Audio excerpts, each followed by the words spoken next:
561건, 최근 3년 동안 부산 지역 초등학교에서 발생한 학교폭력 심의 건수입니다.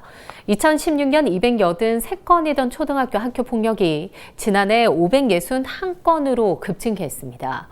초중 고교 전체적으로 보더라도 2016년도 2,589건에서 지난해 2,643건으로 증가하고 있는 추세인데 이유는 무엇일까요? 오늘 숫자로 보는 뉴스에선 부산 지역 학교폭력 실태를 짚어보고자 합니다. 이 학교폭력의 심각성, 하루 이틀 일은 아니죠. 이 학교폭력 심의 건수가 증가한 건 그만큼 이 학생들의 폭력에 대한 감수성이 높아진 것이라고 할 수 있습니다. 또 일부 중고등학교에선 학교폭력이나 음주 흡연 등 친구의 나쁜 짓을 신고하면 상점을 주고 친구를 신고해 받은 상점으로 벌점을 상쇄하는 상벌점제를 운영하는 경우도 있어 신고 건수가 높아진 것에 영향을 준 것으로 보입니다. 보이지 않은 학교폭력도 문제입니다.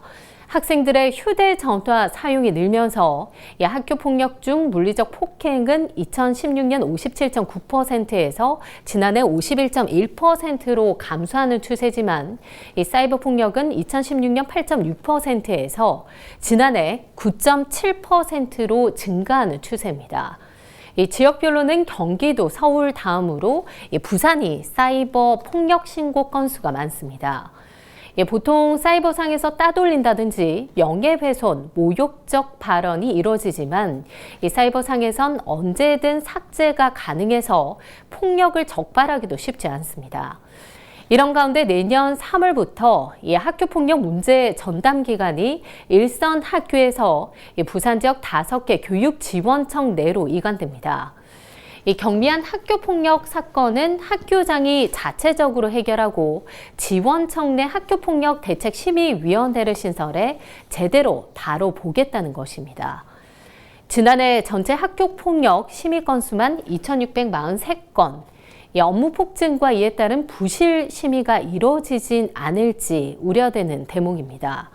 학교폭력이 갈수록 잔혹하고 교묘해지고 이를 증명해내는 것도 쉽지 않은 상황 속에서 어린아이들이 괴롭힘을 견디지 못해 스스로 목숨을 끊는 일까지 벌어지고 있습니다.